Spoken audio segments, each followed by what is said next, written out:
आज Gauss theorem हम start कर रहे हैं। गॉस थ्योरम स्टार्ट करने से पहले हम लोग एरिया के बारे में देखते हैं।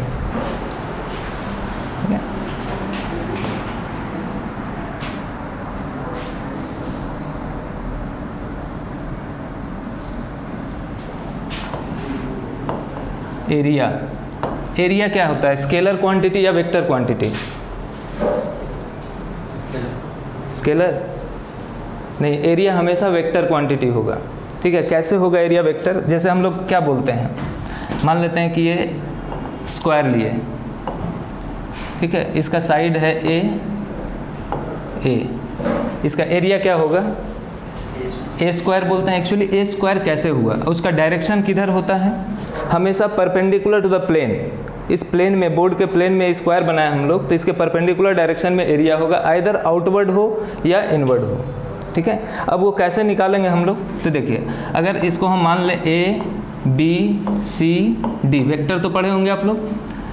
पहला साइड लेंथ हो गया क्या? ए बी वेक्टर, और ब्रेथ है ए डी वेक्टर। तो एरिया ए वेक्टर बराबर क्या हो जाएगा?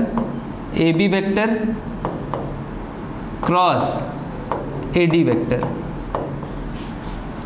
ठीक है, अब देखिए इसका वैल्यू निकाल करके क्या आता है। मैग्नीट्यूड इसका अगर निकालना हो, ए क्रॉस बी का मैग्नीट्यूड क्या होता है? ए क्रॉस बी का magnitude A into B into sine theta. तो यहाँ पे क्या हो जाएगा? A B into A D into sine theta. ठीक है, अब थीटा कितना है दोनों के बीच का एंगल? 90 डिग्री। ए बी कितना है? ए डी भी कितना है? ए। तो ए स्क्वायर इंटू साइन 90 कितना हो जाएगा? साइन 90 डिग्री 1 बराबर क्या आ गया? ए स्क्वायर। तो एरिया का वैल्यू तो आपका उतना ही आया। ठीक है, लेकिन ए क्रॉस बी क्या होता है? एक वेक्टर क्वांटिटी होता है, और इसका डायरेक्शन हम लोग कैसे निकालते हैं? फर्स्ट वेक्टर की तरफ राइट हैंड के चारों उंगली को रखेंगे और सेकेंड वेक्टर की तरफ उसको कर्ल कर देना है। ठीक है, तो यहाँ फर्स्ट वेक्टर इधर हम रख दिए, अब घुमाना है सेकेंड वेक्टर ये, फर्स्ट वेक्टर ये, सेकेंड वेक्टर ये, तो ऐसे रखना पड़ेगा हमको, तब घूम पाएगा। हम रखे, इधर क्या बता रहा है? आउटवर्ड। आखिर इसका एरिया आप A D cross A B भी तो कर सकते थे। तो अगर A D cross A B करते तो ए डी की तरफ उंगली को रखते, ए बी की ओर घुमाते, तो किधर बताया? इनवर्ड। तो एरिया का डायरेक्शन आउटवर्ड भी हो सकता है, इनवर्ड भी हो सकता है। ठीक है, एरिया वेक्टर का डायरेक्शन आउटवर्ड भी हो सकता है, इनवर्ड भी हो सकता है। ये ओपन फिगर के लिए हो गया। ठीक है, प्लेन फिगर के लिए। अब जैसे हम एक और एग्जाम्पल देते हैं आपको।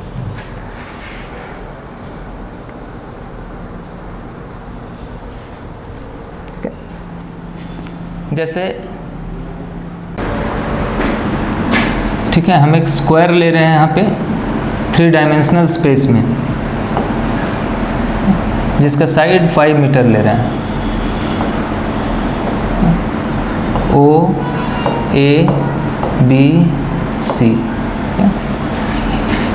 ये स्क्वायर है, 3 डायमेंशनल स्पेस में रखा हुआ है। ठीक है, अब बताइए, ये एंगल है 37 डिग्री।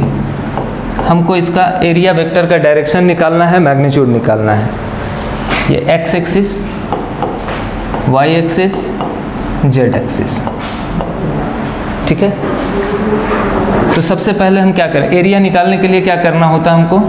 साइड का क्रॉस प्रोडक्ट, मतलब ओ ए वेक्टर का cross, O A vector cross O C vector, या ओ C vector cross O A vector. अगर कोई प्लेन फिगर हो तो उसका एरिया वेक्टर का डायरेक्शन परपेंडिकुलरली आउटवर्ड या इनवर्ड, दोनों में से कोई भी हो सकता है। ठीक है, तो सबसे पहले हम ओ सी वेक्टर देखते हैं। तो O C vector is equal to क्या लिखेंगे? ये 5 मीटर था, ये भी 5 मीटर है, तो ओ सी क्या हो जाएगा? 5 जे कैप, क्योंकि वाई एक्सिस में है। अभी ओ ए वेक्टर को क्या लिखेंगे? 5 cos 37 आई, cos 37 आई कैप प्लस 5 sin 37 क्या? जे या के। तो इधर एक्स एक्सिस किस में टूट रहा है? एक्स एक्सिस और जेड एक्सिस में, तो के कैप। अब cos 37 क्या? 4/5, 5 खत्म, तो 4 आई कैप प्लस sin 37 3/5, 5 खत्म, तो 3 के कैप। ठीक है, therefore area vector is equal to O C vector cross O A vector. तो ओ सी वेक्टर की तरफ जगह क्या रखते हैं हम लोग? 5 J cap cross 4i cap plus 3k cap. ठीक है, अब दोनों का क्रॉस प्रोडक्ट करना पड़ेगा दोनों के साथ, तो 5 4 जा 20 j क्रॉस i। तो देखिए j इधर i इधर, j की तरफ उंगली को रखे i की तरफ घुमाए तो माइनस k कैप, तो यहाँ पे माइनस 20k कैप प्लस 5 3 जा 15 j क्रॉस k, तो j की तरफ उंगली को रखे, k ऊपर की ओर है, घुमाए अंगूठा i की ओर बताया, तो 5i कैप। ठीक है, तो एरिया वेक्टर के तरीके से हम बताएंगे तो minus 20k cap plus 15i cap. ठीक है, अगर इसका मैग्नीट्यूड देखना हो, अगर मान लेते हैं सिंपल एक स्क्वायर होता है, बोलता है उसका एरिया का मैग्नीट्यूड क्या होगा, तो 5 5 जा 25 मीटर स्क्वायर आप बोलते। ठीक है, यहाँ से भी वही चीज़ आएगा, जैसे इसका ए वेक्टर का मॉड अगर हम निकालें तो वेक्टर ए का mod is equal to minus 20 का स्क्वायर प्लस 15 का स्क्वायर का अंडर रूट, तो क्या आएगा 400 प्लस 225, तो 625 का अंडर रूट क्या आया 25 मीटर स्क्वायर। ठीक है, लेकिन ये क्या है, ये डायरेक्शन को भी बताता है। ठीक, अब आते हैं हम लोग इलेक्ट्रिक फ्लक्स पे। इलेक्ट्रिक फ्लक्स क्या होता है, मतलब ये समझ में आ रहा है आप लोग को अभी तक कि एरिया एक वेक्टर क्वांटिटी है और उसका डायरेक्शन हमेशा किधर होगा, perpendicular to the surface, either outward और इनवर्ड। अगर प्लेन सरफेस है तो, अगर क्लोज सरफेस है, मान लेते हैं कि कोई क्लोज सरफेस स्फेयर है, स्फेयर का एरिया वेक्टर किधर होगा, हमेशा परपेंडिकुलरली आउटवर्ड। मान लेते हैं हम कोई स्क्वायर ले लें या क्यूब ले लें, स्क्वायर तो फिर ओपन फिगर हो जाएगा, अगर हम क्यूब ले लें तो क्यूब का एरिया वेक्टर, इस फेस का एरिया वेक्टर इधर, इस फेस का आउटवर्ड इधर, इस फेस का इधर, इस फेस का इधर, उसी प्रकार इसका आउटवर्ड इधर, पीछे वाले का इनवर्ड उधर। ठीक है, तो इस तरह से हर फेस का एरिया वेक्टर क्या होगा, परपेंडिकुलरली आउटवर्ड। ठीक है, अब आते हैं हम लोग electric flux. Electric flux actually में क्या है, फ्लक्स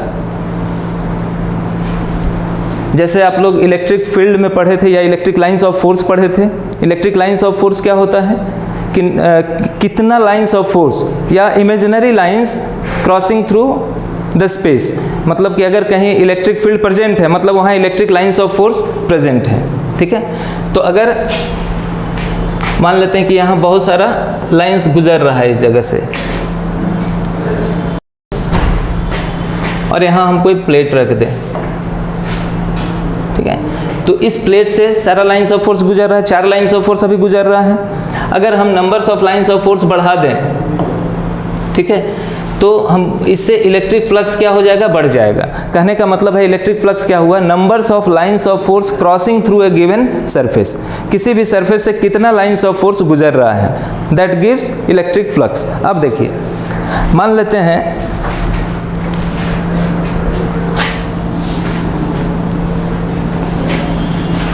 ये हम कोई प्लेट है, ये हर जगह स्पेस में electric field, uniform electric field present है, हर जगह प्रेजेंट है। ठीक है, अगर हम मान लेते हैं कि ये लाइंस ऑफ फोर्स को क्राउडेड कर दें, तो बताइए इस प्लेट से ज़्यादा लाइंस ऑफ फोर्स गुजरेगा या कम? अगर हम क्राउडेड लाइंस कर दें तो ज़्यादा लाइंस ऑफ फोर्स गुजरेगा।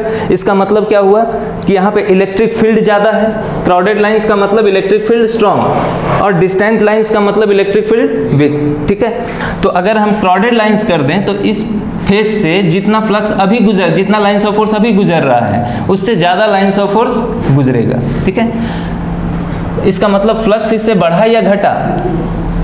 बढ़ा। फ्लक्स क्या होता है, numbers of lines of force crossing through a given surface.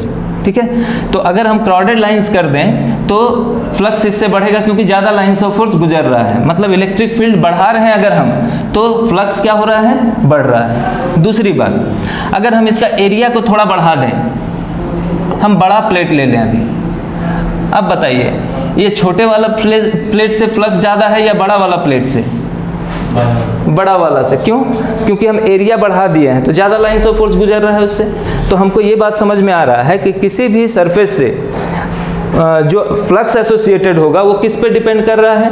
Electric field पे, पहली बात, और दूसरी बात एरिया पे, ठीक है। और तीसरी बात, मान लेते हैं कि ये कोई फेस है, ठीक है, इलेक्ट्रिक फील्ड लाइंस ऐसे गुजर रहा है, परपेंडिकुलरली इस डायरेक्शन में गुजर रहा है, तो सारा लाइंस ऑफ फोर्स से गुजर रहा है। अब हम क्या करें, लाइंस ऑफ फोर्स का डायरेक्शन ऐसे बदल दें, थोड़ा सा इस डायरेक्शन में कर दें, तो क्या उतना लाइंस ऑफ फोर्स गुजरेगा जितना इस केस में गुजर रहा था? नहीं गुजर रहा है। इसका मतलब क्या हो रहा है कि अगर इलेक्ट्रिक फील्ड का तो डायरेक्शन इधर है और एरिया वेक्टर का डायरेक्शन हम इनवर्ड उधर ले लेते हैं, तो एरिया वेक्टर का डायरेक्शन इधर, इलेक्ट्रिक फील्ड का डायरेक्शन इधर।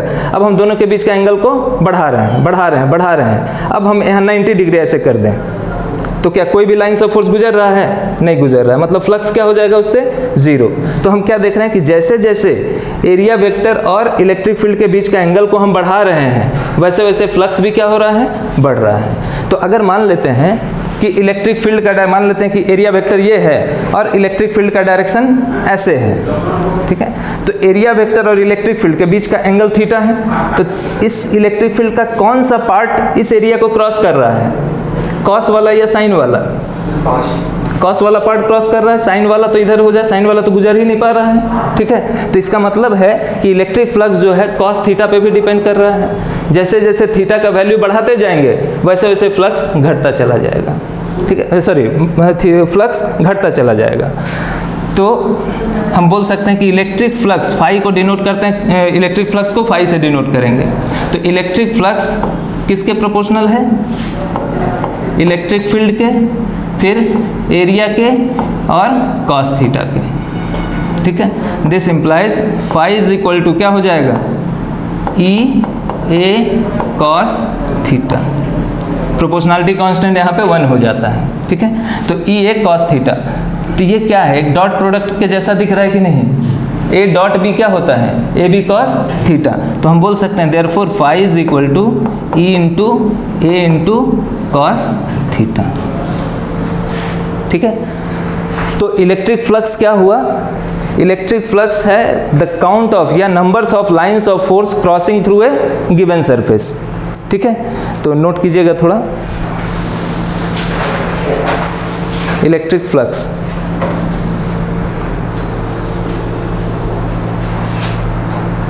it is the numbers of lines of force, it is the numbers of lines of force, numbers of lines of force crossing through a given surface, crossing through a given surface।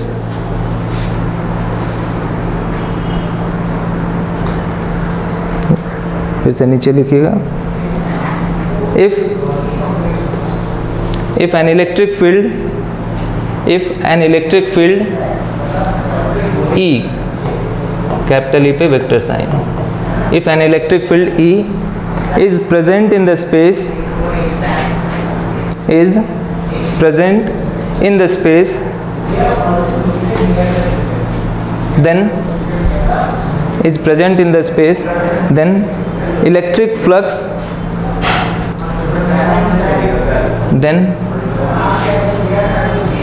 flux associated with an elemental area, electric flux associated with an elemental area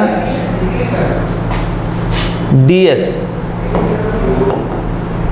पे vector sign, an elemental area ds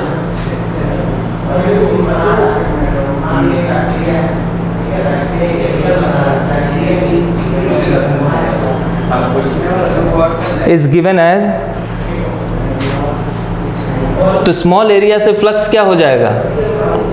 D phi, flux भी small होगा, तो d phi बराबर क्या लिखेंगे हम लोग? E into D S into cos theta बोल सकते हैं।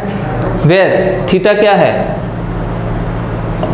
थीटा बराबर एंगल बिटवीन किसके? Between E and d s, area vector और इलेक्ट्रिक फील्ड के बीच का एंगल है, ठीक है, इसको नोट कर लीजिए।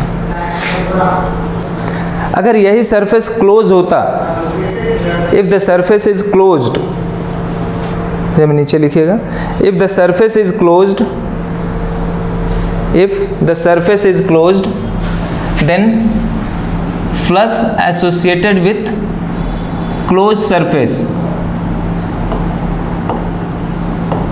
then flux associated with closed surface क्या हो जाएगा, d phi बराबर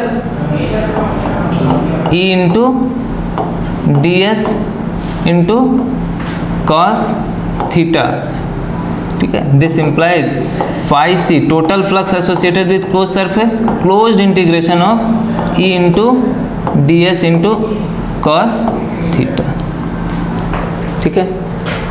अगर सरफेस क्लोज नहीं है तो simple integration of E into D S into cos theta, लेकिन अगर क्लोज सरफेस है तो closed integral of E into D S into cos theta.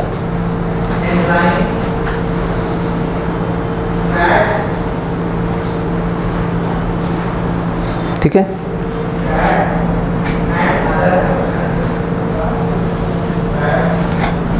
अब देखिए, मान लेते हैं ये एक स्क्वायर है, ठीक है.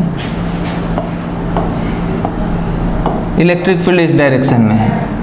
बताइए इस फेस से फ्लक्स एसोसिएटेड कितना है, साइड इसका ए है और ये भी साइड ए, और इलेक्ट्रिक फील्ड है कितना ई. फ्लक्स क्या होगा,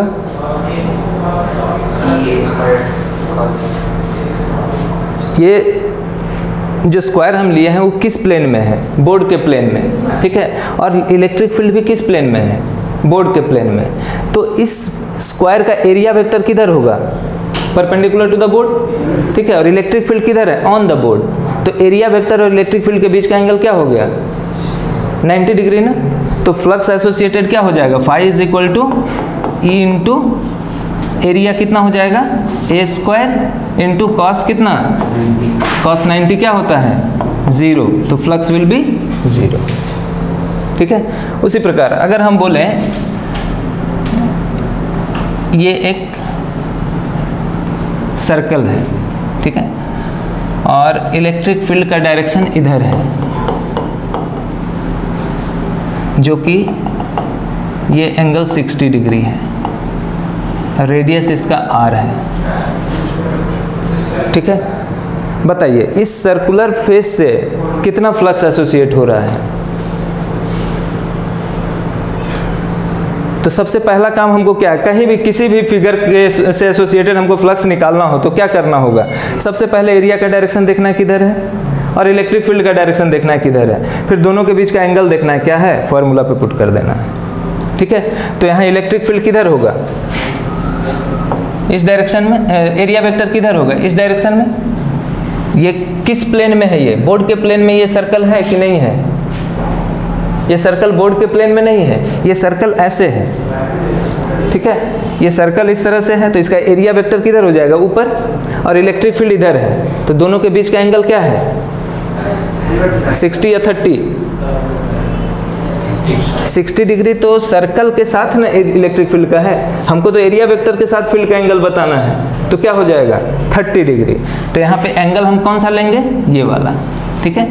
तो फाई क्या हो जाएगा, ई इंटू एरिया कितना हो जाएगा, pi r square into cos 30, cos 30 degree √3/2, तो √3/2 ई पाई आर स्क्वायर हो गया.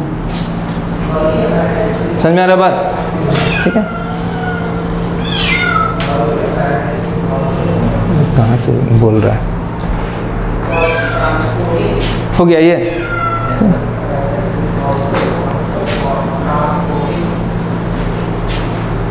अभी बताइए आप लोग, हम एक स्फेयर है, ये है स्फेयर, ठीक है. इसको हम यहाँ पे ऐसे रखे हुए हैं, और इलेक्ट्रिक फील्ड लाइंस ऐसे हैं. लाइंस ऑफ फोर्स हमेशा कैसे इंटर करता है,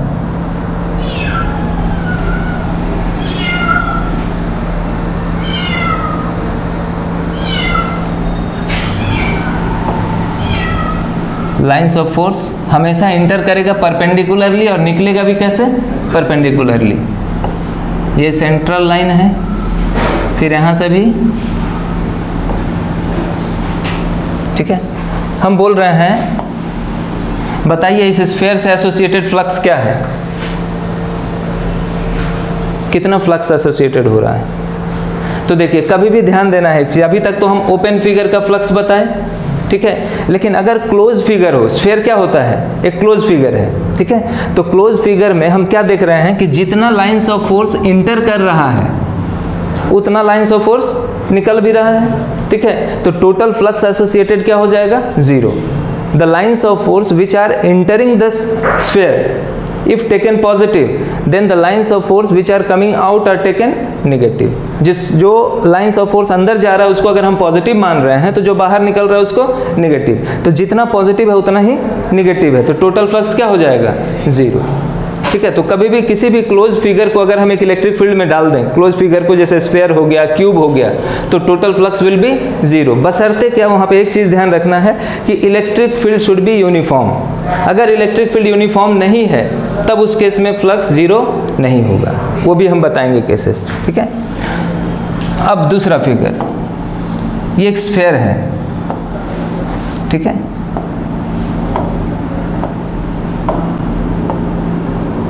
बताइए इस फिगर से एसोसिएटेड फ्लक्स क्या होगा, ये भी स्फीयर है, क्या 0 होगा या नहीं होगा, यहाँ भी 0 होगा। हम क्या बोले थे, ये एक यूनिवर्सल ट्रूथ है कि जितना लाइंस ऑफ फोर्स इंटर कर रहा है उतना ही लाइंस ऑफ फोर्स यहाँ से निकल रहा है, ठीक है। दूसरी बात, अब आप सोच रहे होंगे कि यहाँ तो लाइंस ऑफ फोर्स के बीच का डिस्टेंस कम है ना, तो यहाँ पे तो इलेक्ट्रिक फील्ड स्ट्रांग है, और यहाँ पे लाइंस ऑफ फोर्स के बीच का डिस्टेंस ज़्यादा है, तो इलेक्ट्रिक फील्ड क्या है, वीक है, ठीक है। लेकिन एक चीज़ और यहाँ पे है कि अगर यहाँ पे स्ट्रांग फील्ड है तो एरिया तो कम है, यहाँ पे अगर वीक फील्ड है तो एरिया तो ज़्यादा है, ठीक है। तो इलेक्ट्रिक फील्ड इनटू एरिया ही ना फ्लक्स होता है। तो अगर एक चीज़ छोटा है दूसरा बड़ा है, दूसरी बार में दूसरा छोटा हो जा रहा है और पहला बड़ा हो जा रहा है, तो मल्टीप्लिकेशन जो है वो बराबर हो सकता है, ठीक है, और बराबर होता ही है। मतलब कि जितना लाइंस ऑफ फोर्स इंटर कर रहा है अगर उतना निकल रहा है, ठीक है, तो फ्लक्स विल बी 0, ठीक है। अब दूसरी तरीके से अगर इसको हम देखें तो यहाँ पे इलेक्ट्रिक फील्ड तो स्ट्रांग है, अब इस फेस पे एरिया का डायरेक्शन किधर है, इधर, यहाँ पे एरिया का डायरेक्शन किधर होगा, कुछ ऐसे, ठीक है। तो देखिए इलेक्ट्रिक फील्ड का डायरेक्शन इधर है, तो इलेक्ट्रिक फील्ड और एरिया वेक्टर के बीच का एंगल ये हो गया यहाँ पे इलेक्ट्रिक फील्ड और एरिया वेक्टर के बीच का एंगल ये हो गया।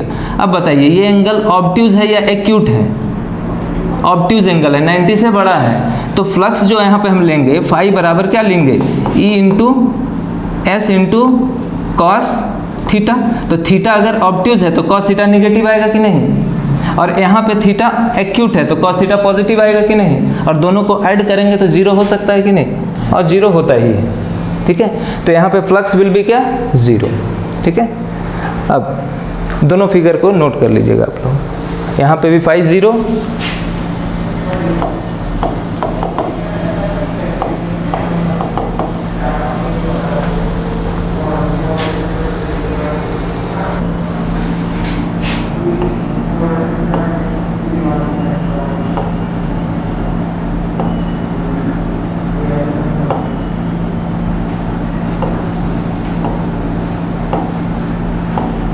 ये भी एक क्लोज फिगर है, ठीक है। यहाँ पर एक इलेक्ट्रिक फील्ड है E which is given by 10x I cap, ठीक है। मतलब कि इलेक्ट्रिक फील्ड क्या कांस्टेंट है या वेरिएबल है, वेरी कर रहा है, x के अनुसार वेरी कर रहा है, ठीक है। तो देखिए ये हम x एक्सिस मान लेते हैं, ये y एक्सिस और ये z एक्सिस, ठीक है। तो इलेक्ट्रिक फील्ड किस किस फेस को क्रॉस कर रहा है बताइए, ये वाला फेस को और ये वाला फेस को, बाकी 4 फेस से तो क्रॉस नहीं कर रहा है, ठीक है। तो जो भी लाइन, जो भी फ्लक्स हम निकालेंगे वो इस फेस से निकालेंगे और इस फेस से निकालेंगे, ठीक है, और टोटल दोनों को जोड़ देना है, ठीक है। तो अगर हम इस फेस से निकालेंगे तो इसके लिए तो ओरिजिन हो गया, ये फेस तो ओरिजिन पे ही है, ठीक है। तो इसके लिए x क्या हो जाएगा, 0, ठीक है। और इसके लिए x क्या हो जाएगा, इसका साइड हम a मान लेते हैं, चलिए 1 मीटर मान लिया इसका साइड हम, ठीक है। ये भी साइड 1 मीटर है। तो इसके लिए क्या हो जाएगा, तो 10 आई कैप हो जाएगा इलेक्ट्रिक फील्ड। तो for the face O A B C D E F G, ठीक है, तो फाई थ्रू किससे, फर्स्ट फेस, इसको फेस 1 मान लिए, इसको फेस 2 मान लिए तो आसान होगा, ठीक है। तो फाई थ्रू फेस 1 क्या हो जाएगा बोलिए, 0 होगा। क्यों, क्योंकि x बराबर 0 है, दिस इम्प्लाइज E बराबर क्या हो जाएगा 0। एंड फ्लक्स थ्रू फेस 2 क्या होगा 10, x तो 1 है, इंटू 1 इंटू कॉस कितना, कॉस 0 डिग्री, तो कॉस 0 डिग्री कितना होगा 1, तो सीधे 10, ठीक है। तो टोटल फ्लक्स क्या हो जाएगा, फाई बराबर 10, ठीक है। अब इसका यूनिट क्या होगा, तो फाई बराबर हम क्या लिखे थे, E into S into cos theta, तो कॉस थीटा का तो यूनिट नहीं होगा। इलेक्ट्रिक फील्ड का यूनिट क्या लिखते हैं हम लोग, न्यूटन पर कूलम, और एरिया क्या हो जाएगा मीटर स्क्वायर, तो न्यूटन मीटर स्क्वायर पर कूलम, ठीक है। इतना न्यूटन मीटर स्क्वायर पर कूलम, ठीक है।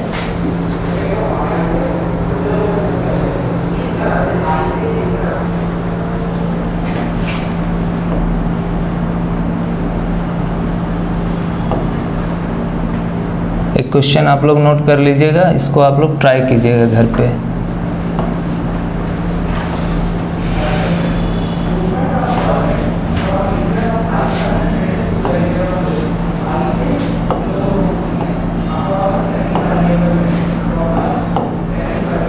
ठीक है, ये x एक्सिस, ये y एक्सिस और ये z एक्सिस। गिवन है आपका electric field E is equal to 20x² I cap, ठीक है। और ये दूरी है O A B C D E F G H। तो गिवन है OA इज इक्वल टू कितना 1.5 मीटर।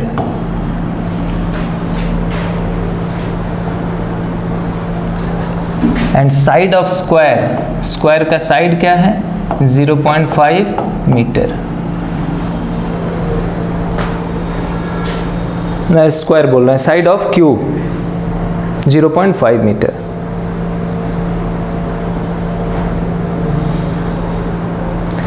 हो जाएगा उसी तरीके से जैसे पिछला क्वेश्चन हम लोग किए, वहाँ पे उसमें और इसमें अंतर क्या है कि ये जो फेस था वो ओरिजिन पे ही था, लेकिन अभी क्या है ये फेस थोड़ा आगे है, मतलब यहाँ पे इलेक्ट्रिक फील्ड 0 तो नहीं होगा, मतलब इस फेस से भी कुछ फ्लक्स होगा और इस फेस से भी फ्लक्स होगा, ठीक है। तो इस फेस से जब फ्लक्स होगा तो हम क्या लिखेंगे उसको, E इंटू एरिया इसका A² या साइड जो भी हो इसका A² इंटू कॉस क्या 0 या 180।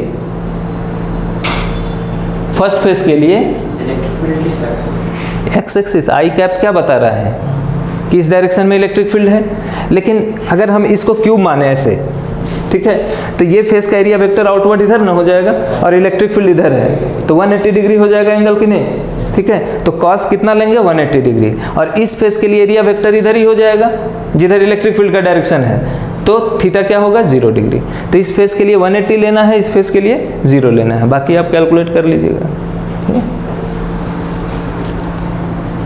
ठीक है।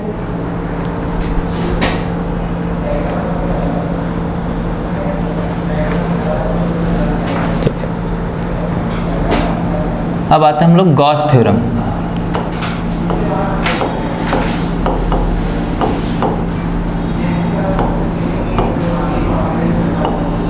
गॉसेस थ्योरम ये क्या बोलता है, ये तो अभी समझ में आ रहा है कि किसी भी फेस से अगर फ्लक्स एसोसिएट हो रहा है, मतलब किसी भी फेस से अगर लाइंस ऑफ फोर्स गुजर रहा है, मतलब उस फेस से फ्लक्स एसोसिएट होगा, ठीक है।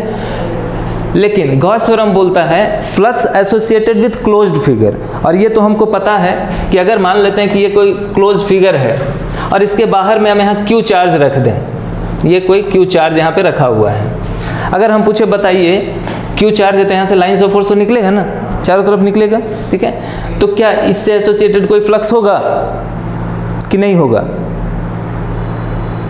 अगर यहाँ पे कोई पॉइंट चार्ज हम रख लें तो लाइन्स ऑफ फोर्स तो यहाँ से चारों तरफ निकल रहा है, ठीक है, इधर भी निकल रहा है, इधर भी, सब तरफ निकल रहा है, ठीक है।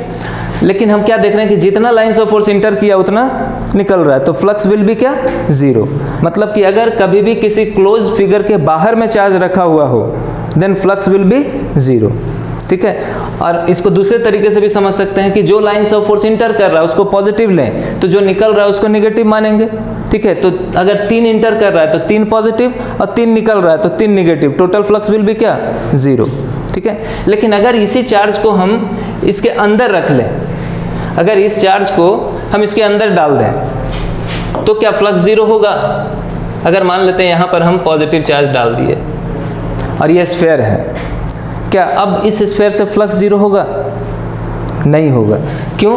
क्योंकि जो भी लाइन्स ऑफ फोर्स है वो तो सिर्फ निकल ही रहा है बाहर की ओर, अंदर तो जा नहीं रहा है कहीं, ठीक है, तो flux will not be zero. तो गॉस थ्योरम यही बताया कि किसी भी क्लोज फिगर से एसोसिएटेड फ्लक्स क्या होगा, ठीक है। तो पहले नोट कीजिएगा, according to this theorem, according to this theorem the total electric flux, according to this theorem the total electric flux associated with a closed surface, total electric flux associated with a closed surface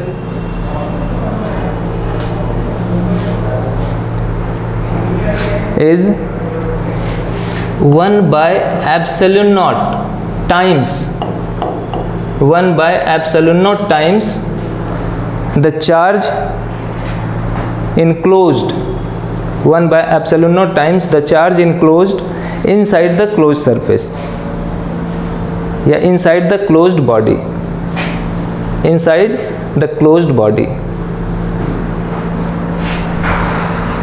ठीक है। तो अगर ये sphere है, इसके अंदर हम कोई क्यू चार्ज रख दिया यहाँ पे, तो बताइए फ्लक्स क्या होगा? Therefore phi is equal to क्या हो जाएगा, Q inside by epsilon naught. यही है गॉस थ्योरम।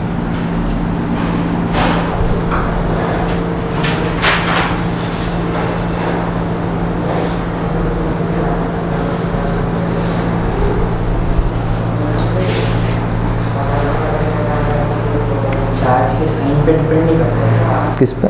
Positive negative. हाँ, अगर पॉजिटिव है तो पॉजिटिव होगा, निगेटिव है तो निगेटिव होगा। अगर मान लेते हैं कि यहाँ पे निगेटिव चार्ज है, ठीक है, तो लाइन्स ऑफ फोर्स इंटर करता हुआ दिखेगा, ठीक है। तो अभी हम बोले थे ना आपको कि जो लाइन्स ऑफ फोर्स अगर बाहर की ओर निकल रहा है, क्लोज फिगर में अगर बाहर की ओर हम ले रहे हैं तो उसको क्या बोलेंगे, पॉजिटिव। जो अंदर जा रहा है उसको निगेटिव। तो टोटल फ्लक्स क्या होगा, जीरो। कैसे? यहाँ पे अंदर बाहर दोनों नहीं ना हो रहा है, या तो अंदर आ रहा है या फिर बाहर जा रहा है, ठीक है। तो अगर पॉजिटिव होगा तो बाहर जाता हुआ इमेजिन करेंगे, अगर निगेटिव होगा तो अंदर जाता हुआ इमेजिन करेंगे, दोनों एक साथ तो नहीं होगा, ठीक है। तो टोटल फ्लक्स क्या होगा? अगर मान लेते हैं कि इसकी बात करें तो ऐसे भी सोचिए ना कि एरिया वेक्टर तो हमेशा इधर ही होगा इसका, ठीक है। अगर निगेटिव चार्ज हम लेते हैं तो इलेक्ट्रिक फील्ड का डायरेक्शन इधर, तो एरिया वेक्टर और इलेक्ट्रिक फील्ड के बीच का एंगल क्या हो गया, 180 डिग्री। फ्लक्स विल भी क्या, निगेटिव। अगर मान लेते हैं पॉजिटिव लेते हैं तो एरिया वेक्टर तो इधर ही है, इलेक्ट्रिक फील्ड का direction outward, then flux will be positive, ठीक है। तो अगर चार्ज पॉजिटिव है तो फ्लक्स पॉजिटिव होगा, अगर चार्ज निगेटिव है तो फ्लक्स निगेटिव होगा। ये वेक्टर क्वांटिटी अगर रहता तो निगेटिव साइन डायरेक्शन के लिए होता, वो सिर्फ डायरेक्शन उल्टा कर देता है। लेकिन अगर कोई स्केलर क्वांटिटी है तो वहाँ पे नेगेटिव साइन को साथ लेना है हमको। तो अगर चार्ज निगेटिव है तो यहाँ पे माइनस में रखना है आपको, अगर चार्ज पॉजिटिव है तो यहाँ प्लस रखना है, ठीक है।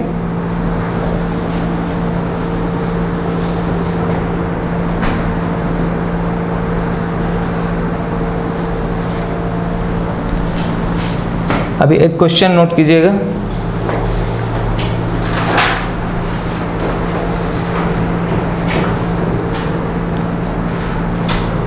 लिखिएगा।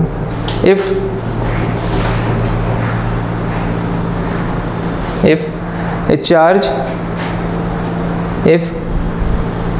a charge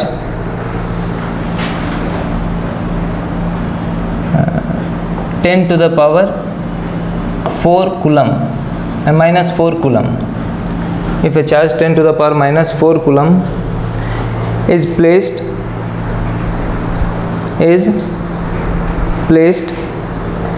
at the center of a hemisphere, then find the electric flux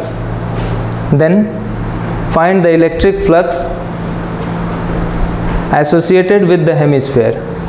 Find the electric flux associated with the hemisphere. ठीक है, देखिए ये एक हेमिस्फेयर है, ठीक है। इसके सेंटर पे हम कोई क्यू चार्ज रखे हुए हैं। आपको बताना है इस हेमिस्फेयर से फ्लक्स क्या होगा एसोसिएटेड। तो क्या ये हेमिस्फेयर क्लोज्ड फिगर है या ओपन है? ये ओपन फिगर है। जैसे एक स्फेयर को बीच से काट दीजिए तो क्या वो क्लोज रहेगा? नहीं। और उसके सेंटर पे हम रखे हुए, मतलब आधा ही स्फेयर है ये, ठीक है। और उसके सेंटर पे क्यू चार्ज है। तो बताइए फ्लक्स कैसे निकालेंगे हम लोग? क्या गॉस थ्योरम यहाँ अप्लाई कर पाएंगे? गॉस थ्योरम तभी अप्लाई कर पाएंगे जब फिगर कैसा होगा? क्लोज होगा, ठीक है। तो हम इमेजिन तो कर सकते हैं ना कि एक और हेमिस्फेयर नीचे से लगा दें, ऐसा इमेजिन कर सकते हैं। अब तो ये स्फेयर क्लोज हो चुका है, ठीक है। तो total flux associated with two hemisphere क्या हो जाएगा? Total flux associated with two hemisphere क्या हो जाएगा? Q by epsilon naught. तो flux associated with one hemisphere ही ना निकालना था हमको। Therefore flux associated with one hemisphere क्या हो जाएगा? Q by 2 epsilon naught. हो गया, समझ में आ रहा बात? तो अगर कभी ओपन फिगर है और आपको कोई चार्ज रख दिया कहीं पे और बोले कि बताइए इस ओपन फिगर से फ्लक्स क्या होगा, तो आपको ना ही फील्ड पता है वहाँ पे, ना ही उसका एरिया पता है, तो फ्लक्स कैसे निकालेंगे? तो गॉस थ्योरम की मदद से हम वहाँ पे निकालेंगे।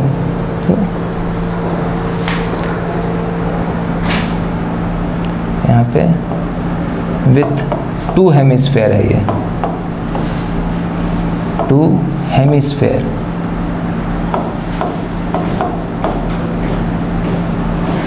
ये हो गया विथ वन हेमिस्फेयर जो निकालना था हमको।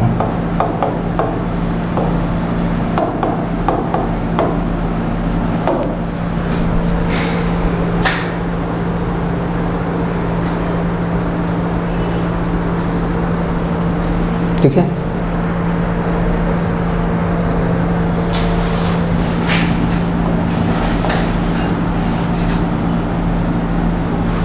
ये एक स्क्वायर प्लेट है, ठीक है।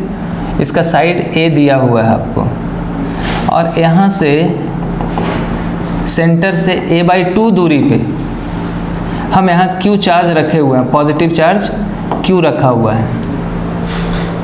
बताइए इस प्लेट से फ्लक्स एसोसिएटेड क्या होगा? जैसे कोई भी है, इसी को एक प्लेट मान लें, ठीक है। मेरे हथेली को एक प्लेट मान लें जिसका साइड क्या है? A, ठीक है। स्क्वायर प्लेट है, लेंथ भी A, ब्रेथ भी A है। सेंटर से a/2 दूरी पे यहाँ Q चार्ज रखा हुआ है। बताइए इस फेस से फ्लक्स क्या होगा? सिर्फ इस फेस से हमको बताना है। तो क्लोज तो है नहीं फिगर, तो हम क्या इमेजिन कर सकते हैं? यहाँ पे एक क्यूब इमेजिन कर, सर्कल नहीं, क्यूब इमेजिन कर सकते हैं कि एक फेस इधर से लगा दें, एक फेस यहाँ से, एक फेस इधर से, एक फेस इधर से, और एक छत डाल दें, क्यूब बन गया। और वो Q चार्ज कहाँ आ गया? सेंटर पे आ गया। तो अब ये क्लोज फिगर हो गया कि नहीं? तो ऐसा ऐसा कितना फेस आया उसमें? 6 फेस आया। तो total flux associated with closed figure Q bye epsilon not होता है, ठीक है। तो 6 फेसेस से फ्लक्स क्या होगा? फ्लक्स विथ 6 फेसेस, 6 फेसेस क्या हो जाएगा? फाई बराबर Q बाय एप्सिलॉन नॉट। तो हमको तो एक ही फेस से निकालना है ना, therefore flux with one faces one face,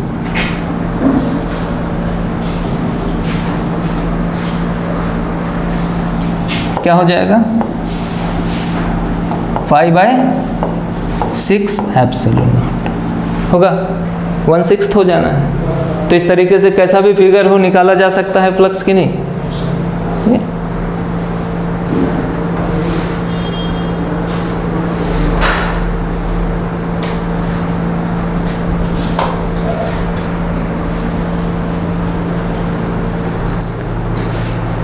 अभी आप लोग इसको बनाइएगा, ये एक क्यूब है,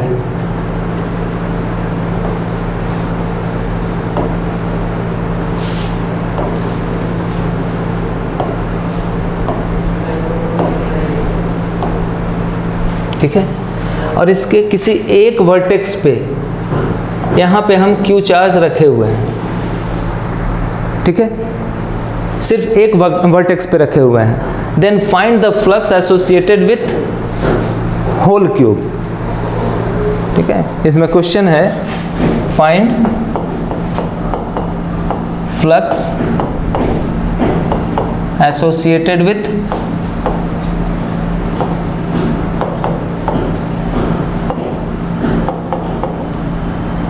क्यूब,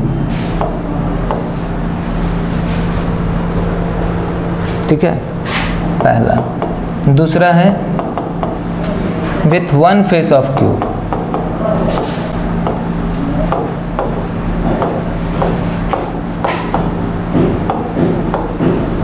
पहला में टोटल फ्लक्स निकालना है क्यूब से, और दूसरा में सिर्फ एक फेस से फ्लक्स क्या होगा वो निकालना है।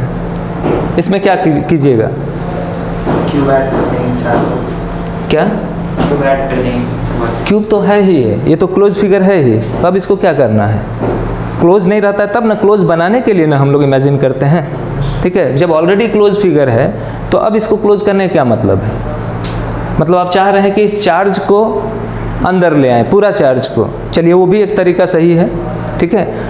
तो यहाँ पे क्या है कि अगर एक कॉर्नर पे कोई क्यू चार्ज है तो बताइए इस चार्ज का कितना पार्ट इस क्यूब के अंदर है, 1/4,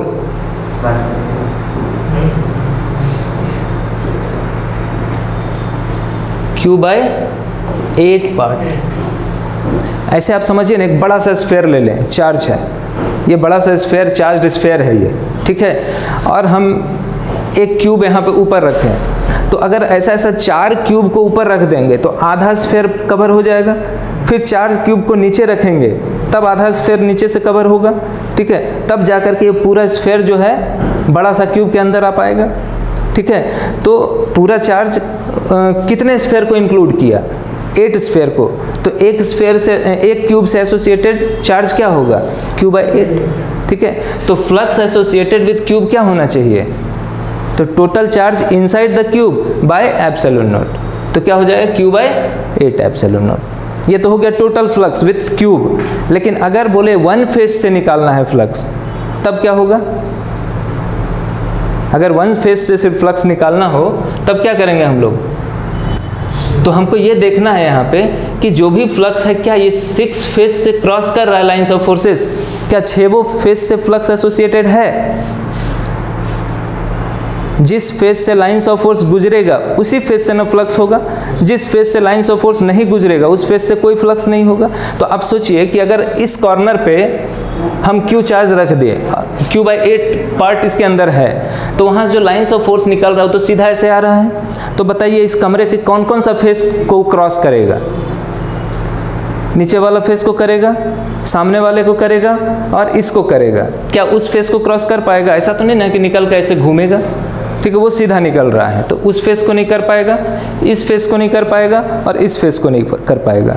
तो जो भी हम फ्लक्स टोटल निकाले थे Q/8 एप्सिलॉन नॉट, वो 3 ही फेस से ना एसोसिएटेड है, तो flux associated with one face क्या हो जाएगा, Q/8 epsilon not divided by 3, ठीक है, तो Q/24 एप्सिलॉन नॉट।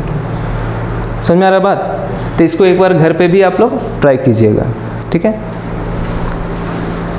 इस क्वेश्चन को आप लोग कर लीजिएगा, ठीक है। आज यहीं तक रहने देते हैं, अगले क्लास में हम गॉस थ्योरम को प्रूव करेंगे कूलम्ब्स लॉ से, फिर कूलम्ब्स लॉ प्रूव करेंगे गॉस थ्योरम से और इसका एप्लीकेशन को देखेंगे, ठीक है।